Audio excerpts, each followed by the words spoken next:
The town of Cedar Creek was usually a place defined by its quiet. Nestled deep in the Blue Ridge Mountains, it was a community where the loudest sounds were the rustling of Appalachian forests and the gentle flow of the creek that gave it its name. But on this cool autumn afternoon, the silence was different. It was heavy, suffocating, a blanket of restrained panic that had settled over the small, clapboard houses and their perfectly tended gardens. At the home of Eleanor, a grandmother known for her prize-winning roses, the beauty of the blooming flowers stood in stark, cruel contrast to the terror gripping the town. A child was gone. The tranquility of the mountains had become a menacing backdrop, its dense woods no longer a place of solace, but a vast, silent maze that had swallowed a little girl whole. At the fire station, Captain Evan Hayes stood as the town's pillar of calm. At 42, he was a man forged by experience, his broad shoulders filling out the immaculate uniform, his focused gaze a source of comfort for a community that saw him as infallible. He moved with a practiced efficiency, organizing search grids and coordinating with the sheriff's department, his voice steady and professional over the radio. But beneath the surface of the pragmatic hero, a private storm was gathering. The sorrow he carried was a constant, silent companion, a weight he never allowed others to see. He was an expert at saving lives, a master of control in the face of chaos. Yet he was a man irrevocably broken by a loss he could never outrun, a failure that haunted the quiet moments of his life. The emergency call had crackled through the station's speakers an hour earlier, its words precise and devastating. It wasn't just the report of a missing child that had pierced Evan's professional armor, but the specific details that followed. Lily, 4 years old, autistic, non-responsive to calls. For a fleeting microsecond, the captain's mask of composure fractured. The image of another child, his own son Leo, flashed in his mind with the force of a physical blow. The world around him seemed to mute as the memory of a small, laughing boy filled the hollow space in his chest. The dispatcher's voice continued with more information, but Evan heard none of it. He was 5 years in the past, trapped in the single defining moment of his failure, and the search for this little girl had just become about something else entirely. When he arrived at Eleanor's home, the grandmother's face was a portrait of shattered hope. She clutched a small, worn teddy bear to her chest, its button eyes seeming to absorb the grief in the room. "She never sleeps without it," Eleanor whispered, her voice cracking as she held the toy out to him. As Evan's fingers closed around the soft, familiar shape, the gesture felt like an anchor pulling him down into the depths of his own sorrow. The bear was warm, still holding the faint scent of a child. For Evan, it wasn't a clue. It was a ghost. Holding it was like holding the last tangible piece of his son. In that silent, devastating exchange, the search for Lily was no longer a professional duty. It was a desperate personal quest for a redemption he thought he would never find. 5 years. It felt like a lifetime and a single stolen breath all at once. The accident had been mundane, a cruel twist of household physics that no one could have predicted. Evan had been in the garage, fixing a leaky faucet, his hands greasy and his mind on the upcoming weekend camping trip. He heard the crash, a sound that was both muffled and sharp, followed by a silence so absolute it was a scream in itself. He ran, but he was already too late. The heavy bookshelf, the one he'd always meant to anchor to the wall, lay on the floor. Beneath it, a small pair of blue sneakers. He never forgave himself for that leaky faucet, for the 10 minutes he chose a simple chore over watching his son. That single, ordinary decision had cleaved his life into a before and an after. Now, that same crushing silence seemed to emanate from the Appalachian woods. By the second day, the initial flurry of organized panic in Cedar Creek had curdled into a quiet, resigned despair. The search parties moved with less urgency, their calls for Lily growing hoarse and losing their hopeful edge. Evan, however, moved with a frightening new focus. He consumed no food, took only sips of water, and his eyes, which had always been a source of calm for others, now burned with a sleepless, raw intensity. He saw the doubt creeping into the faces of his crew, the pitying glances from the sheriff's deputies. They saw a commander pushing the limits. He felt a father failing a child for the second time, and it was a feeling he would rather die than endure again. The forest became a cruel theatre for his memory. Every snap of a twig sounded like the cracking of a small bone. Every patch of dappled sunlight on the forest floor looked like his son's fair hair. He'd see a flash of yellow in his periphery, and his heart would seize, thinking it was Lily's dress. But it would only be a cluster of autumn leaves. He was haunted by the ghost of a laugh, the phantom sensation of a small hand slipping into his. The search for the little girl had become inextricably tangled with his search for a piece of his own lost soul. He wasn't just looking for Lily anymore. He was chasing the echo of Leo through a labyrinth of trees, desperate to change the ending to a story that was already written. The breaking point came late that afternoon, in the stuffy confines of the makeshift command post set up in the town hall. Sheriff Miller, a good man worn down by practicality, stood before a large map dotted with colored pins. He cleared his throat, the sound unnaturally loud in the tense room. He spoke of protocols, of diminishing returns, of the statistical improbability of finding a child alive after 48 hours in such conditions. He proposed scaling back the active search, shifting resources to a recovery effort. The word recovery hung in the air like a death sentence, a bureaucratic euphemism for giving up. Evan stared at the map, but he wasn't seeing the topographic lines. He was seeing a monument to his impending failure. A heavy exhaustion settled over the room as the sheriff finished his proposal. Volunteers slumped in their folding chairs, their faces grim. Even Evan's most trusted firefighters looked at the floor, their resolve eroded by 2 days of fruitless effort and the cold logic of the sheriff's words. They all turned to their captain, expecting him to nod, to give the official assent that would allow them to finally go home and mourn. In their eyes, he saw a reflection of his own deepest fear, the acceptance of loss. The silence stretched thick and suffocating, and for a moment it seemed as if Evan Hayes, the town's unshakable pillar, was finally about to crumble. He closed his eyes, and the image of Leo's smiling face was all he could see. That's when the sound of his palms striking the table cracked through the room like a gunshot. Everyone flinched.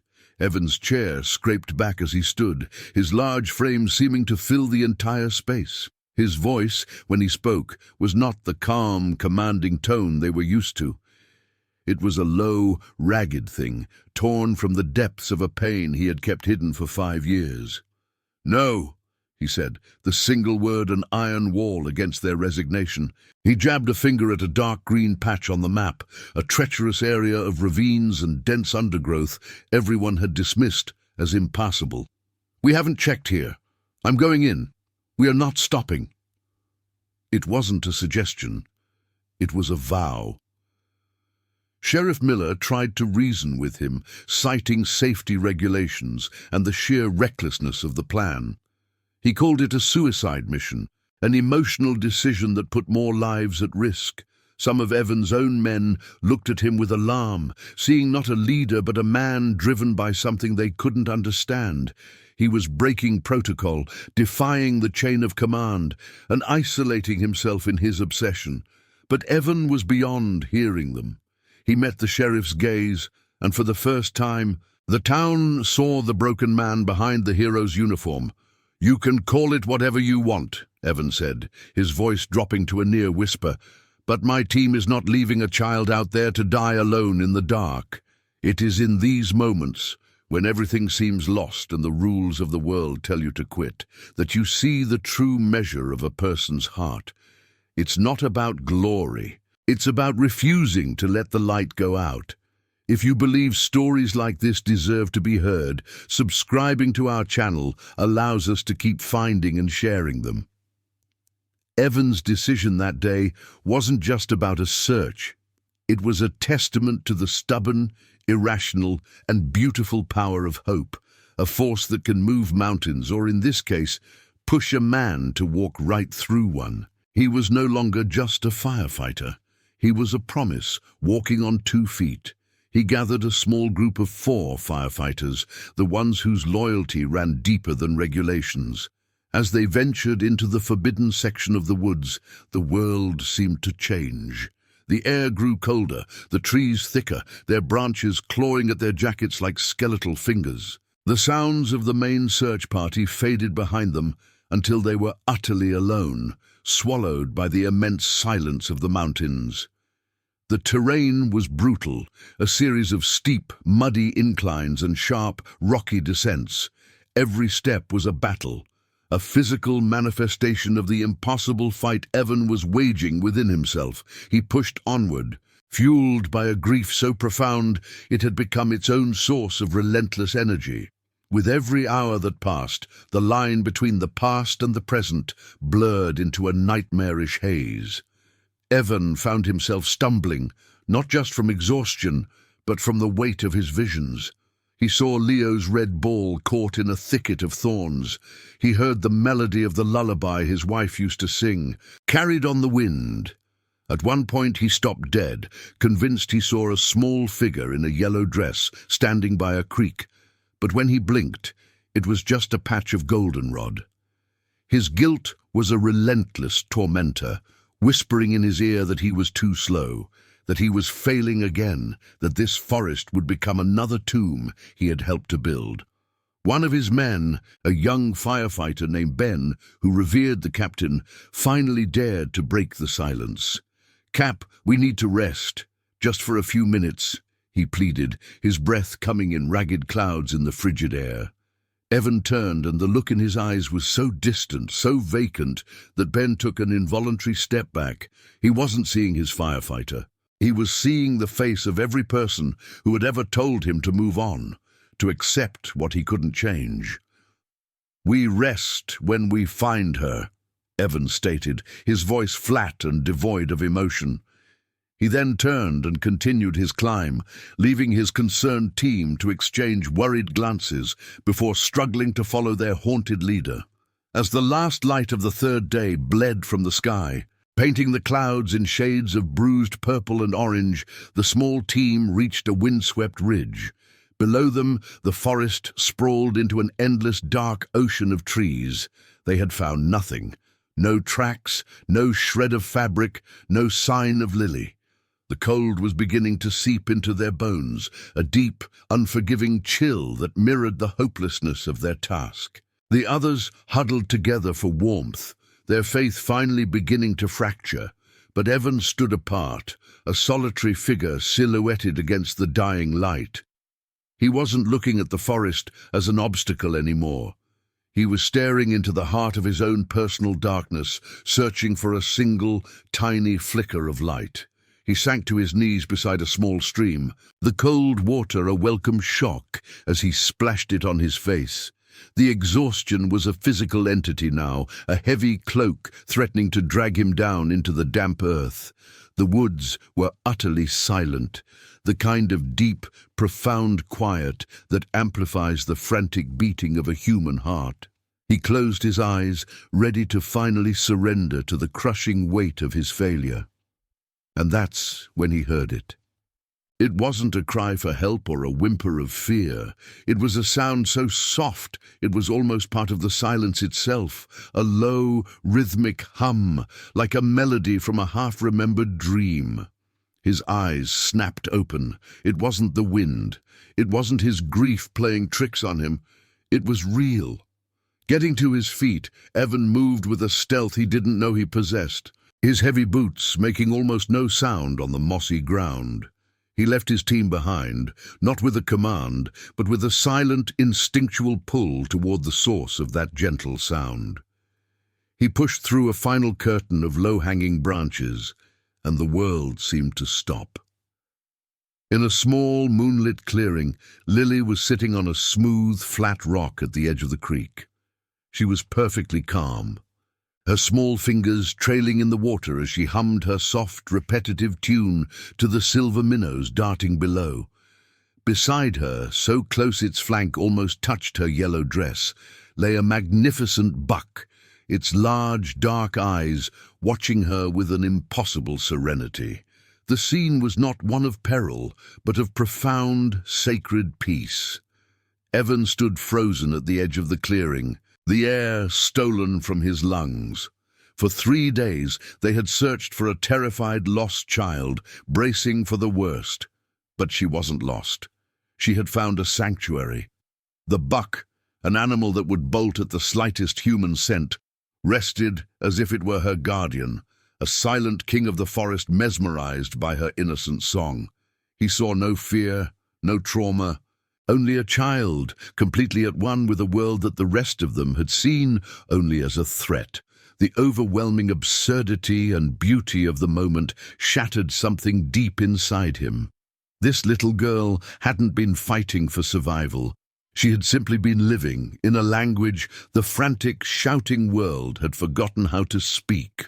It's a powerful reminder that sometimes the most important messages are the ones spoken without a single word. Seeing the truth of a situation, rather than the fear we project onto it, can change everything. If you feel that these are the kinds of truths that need to be shared, please consider subscribing. It helps us continue to bring these quiet, powerful moments to light. Evan slowly unclipped his heavy helmet and let it fall to the ground. He took a step forward, then another, until he was kneeling on the damp earth just a few feet away. His eyes, raw and burning, finally filled with the tears he had refused to shed for 5 long years. He didn't say her name. He whispered the one that was etched onto his soul. "Leo." Lily turned her head. Her humming ceased, and she looked at him with her wide, curious eyes. There was no fear, only recognition. She lifted her small, wet hand and reached for him. As his fingers closed around hers, the buck rose in a single, fluid motion, gave them one last, lingering look, and then vanished into the shadows like a ghost. Evan gently pulled Lily into his arms, lifting her from the rock. She was so light, so real. He buried his face in her soft, curly hair, and the sound that finally tore from his throat was not a word, but a guttural cry that had been trapped in his chest for half a decade. It was the sound of a dam breaking, a flood of grief, guilt, and a terrible, aching love pouring out of him under the silent watch of the Appalachian moon. He wasn't just holding a rescued child. He was holding the fragile, reclaimed pieces of his own shattered heart. He was finally, truly breathing again. The walk back through the woods was a silent, reverent procession. Evan carried Lily not as a burden, but as a precious, living talisman against the ghosts that had chased him for so long. When they emerged from the tree line, a collective gasp rippled through the exhausted crowd of volunteers and deputies. It wasn't a cheer at first, but a wave of stunned, tearful relief. The town of Cedar Creek, which had held its breath for 3 days, finally exhaled. Eleanor ran to them, her face a mess of disbelief and gratitude, and wrapped her arms around both Evan and her granddaughter. The miracle wasn't just that Lily was safe, it was the sight of their stoic, unbreakable captain, his face streaked with dirt and tears, cradling the small child with a tenderness that spoke of a profound and personal victory. He hadn't just brought a little girl home, he had brought a piece of himself back from the wilderness. The true rescue, however, began in the quiet days that followed. The raw, public display of his grief had cracked the shell Evan had built around his heart. For the first time in 5 years, he went home and spoke to his wife not about protocols or logistics, but about Leo. He talked about the guilt, the leaky faucet, the blue sneakers, and the crushing silence that had filled their house ever since. They cried together, a shared, cleansing storm that washed away years of unspoken pain. They started grief counseling the following week, not as a duty, but as a shared journey toward healing. Lily's quiet strength had shown Evan that vulnerability was not a weakness. In saving her, he had finally given himself permission to save his own marriage and what was left of his own broken spirit, finding a path forward not by forgetting his son, but by finally learning how to honor his memory. The ripples of that day spread far beyond Evan's home. Inspired by Lily's serene connection with the forest, he realized that the standard search and rescue methods were built for a world that not everyone experienced in the same way. He poured his renewed energy into creating something new, a specialized unit trained to find individuals with special needs, using sensory awareness, empathetic approaches, and an understanding of non-verbal cues. His story, and Lily's, reshaped Cedar Creek's perception of autism. Donations flowed in, and the town established a support center for neurodiverse children and their families. The little girl who had never spoken a word had somehow taught an entire community a new language, one of patience, acceptance, and a deeper way of listening, not just with their ears, but with their hearts. It was a legacy built from silence.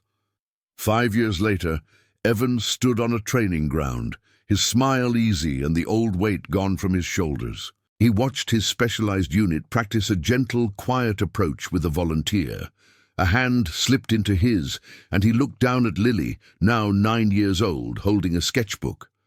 She pointed to a detailed drawing on the page, a tall firefighter standing beside a majestic deer under a canopy of trees.